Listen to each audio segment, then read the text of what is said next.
Student আন্দোলনের পিছনে কারা ছিল? বিহাইন্ড দি সিন আমরা ছিলাম। 16 বছর মানুষের ভোটাধিকার ফিরিয়ে দেওয়ার জন্য লন্ডনে বসে আন্দোলন করছে। তারেক রহমান জিয়াউর রহমানের সন্তান, খালেদা জিয়ার সন্তান, দুইজনের ব্লাডেই ডেমোক্রেটিক্স চিন্তাধারা, রাষ্ট্র মেরামত।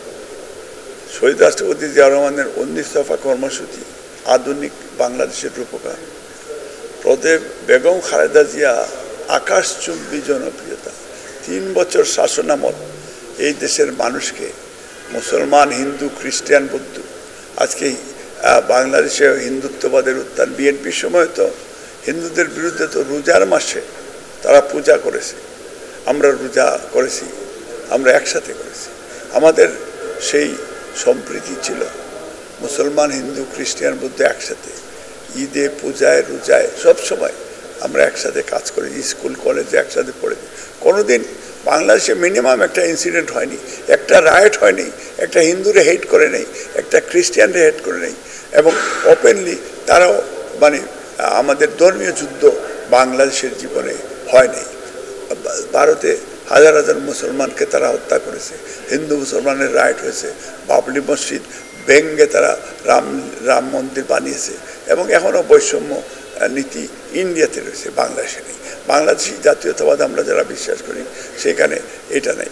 এখন তারেক রহমান উনি হচ্ছে এই যুগের কার্ল মার্কস। আপনি দেখেন গত 16 বছর মানুষের ভোটাধিকার ফিরিয়ে দেওয়ার জন্য লন্ডনে বসে আন্দোলন করছে, মা জেলের ভিতরে, এবং দেশের তৃণমূলের নেতাকর্মীকে উনি ইউনাইট করেছেন এবং সেখানে ইউনাইট করে উনি দলকে ঐক্যবদ্ধভাবে সুশৃঙ্খলভাবে আন্দোলন করে, এবং চাইলে উনি সশস্ত্র বিপ্লবের ডাক দিলে যে যেখানে আছে, এটা সেনাবাহিনীও অনেক আছে আমাদেরকে সাহায্য করত, এটা করেননি।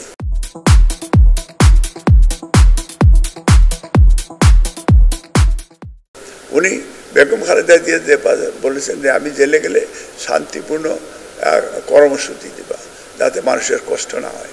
এবং ঠিক একই বিষয় অনেকেই বলে যে সেই দিন আপনার এই যে ঢাকা রাজপথ যেদিন আমরা দখল করেছিলাম, যে এই দিন তারেক রহমান কেন সিদ্ধান্ত দিল না? আরে ভাই, সেই দিন সিদ্ধান্ত দিলে লাখো মানুষ মারা যেত। তো তারেক রহমান তো ক্ষমতার জন্য, তোমার দেশ বিল্ড আপ করার জন্য, মানুষের ভোটাধিকার ফিরিয়ে আনার জন্য। তো এইখানে যদি আপনার রাষ্ট্র দখল করা, গণভবন দখল করা, সেই দিন দখলের দিকে গেলে সেইখানে লক্ষ লক্ষ মানুষ মারা যেত না? এইটা হচ্ছে তারেক রহমান। বুঝে শুনে এই যুগের কার্ল মার্কস। এই কারণে বলি যে উনি চিন্তাধারা এবং ওনার যে ডাইনামিক লিডারশিপ চিন্তা সব মিলিয়ে কিন্তু তারেক রহমান। এমন দেখেন স্টেপ বাই স্টেপ উনি যেটা চিন্তা করছে আলহামদুলিল্লাহ। এবং উনি দেশের এই যে গত আন্দোলনে আমাদের আন্দোলন সফল হয়েছে। বিএনপির যদি বলেন স্টুডেন্ট আন্দোলন, অফকোর্স স্টুডেন্ট আন্দোলনের পিছনে কারা ছিল? বিহাইন্ড দি সিন আমরা ছিলাম। এবং বিএনপিরও 500-এরও বেশি নেতাকর্মী মারা গেছে। আমরা লন্ডনে আপনি দেখবেন যে আপনার ইলেকট্রনিক্স মিডিয়াতেও আছে, হাইপার কর্নার থেকে মার্চ করে 10 ডাউনিং স্ট্রিট ব্রিটিশ প্রধানমন্ত্রী কার্যালয় আমরা 4 ঘন্টা অবরোধ করেছিলাম। সেখানে লক্ষ মানুষ ছিল।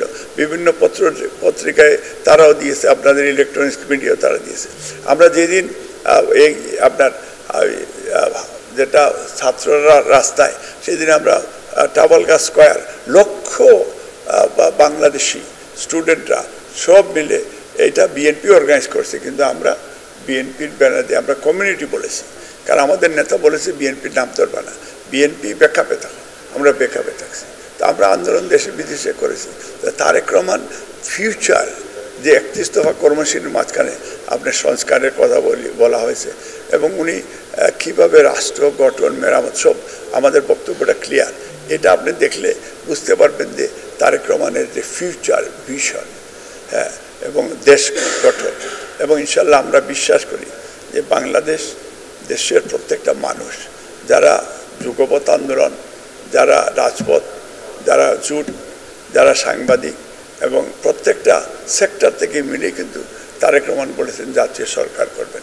এবং তারেক রহমান এখানে বলেছেন দ্বিকক্ষ বিশিষ্ট পার্লামেন্ট করবেন, যাতে এই পার্লামেন্টে আপনি অনুমোদন জন্য আবার আপনার আইন পাস করবেন, কিন্তু মনমতো আইন দিবেন, এটার এগেনস্টে যাতে আবার আপার হাউস অনুমোদন করে, সেইটাও মানে এটা চিন্তা কত বড় ডেমোক্রেটিক আপনি চিন্তা করেন। এই জন্য তারেক রহমান মাচ বেটার দেন